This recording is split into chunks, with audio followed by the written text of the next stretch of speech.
Gouverner la France depuis 1946, État, gouvernement, administration et opinion publique, il s'agit donc du premier chapitre du troisième thème d'histoire consacré aux échelles de gouvernement dans le monde. Nous nous intéressons à la première échelle de gouvernement, la nation, et nous l'étudions à travers une étude de cas consacrée à la France depuis 1946, c'est-à-dire depuis la proclamation d'une nouvelle république à la suite de la libération, et en l'occurrence la quatrième. Pour donner quelques éléments de contexte, nous pouvons tout de suite rappeler que l'État-nation est historiquement très fort en France. Il faut souligner ici le poids des héritages des périodes précédentes et notamment de la Révolution française et de l'Empire napoléonien, qui se manifestent encore aujourd'hui, que ce soit dans les structures administratives ou encore dans les caractéristiques de l'exercice du pouvoir de l'État, qui en France est marqué par une forte centralisation ou encore par une certaine forme de dirigisme économique. Au lendemain de la Seconde Guerre mondiale, l'État-nation devient une forme de gouvernement presque universel, c'est-à-dire qu'il est adopté par un nombre de plus en plus important de pays, et cet État-nation voit son rôle renforcé.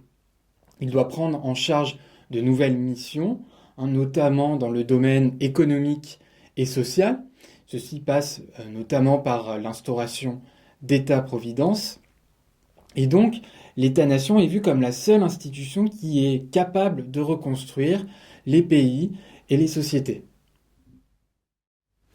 Cette mission est d'autant plus importante en France, aux yeux des promoteurs de la quatrième République, que l'État a été fortement discrédité par la collaboration et qu'il faut mettre en place tout un ensemble de réformes économiques et sociales pour reconstruire une économie, une société qui ont été dévastées par le bilan de la Seconde Guerre mondiale. À partir des années 1970 et 1980, et du fait de l'accélération de la mondialisation néolibérale, s'expriment de plus en plus des critiques sur les lourdeurs du fonctionnement de l'État. On s'oriente donc progressivement vers une réorientation de son rôle. Nous allons donc nous demander quelles ont été les évolutions du mode de gouvernement de l'État en France depuis 1946. Et pour répondre à cette problématique, nous allons dans un premier temps nous intéresser à la modernisation du rôle de l'État entre 1946 et le début des années 1980, avant dans une seconde partie nous intéresser à la réorientation du rôle de l'État depuis les années 1980.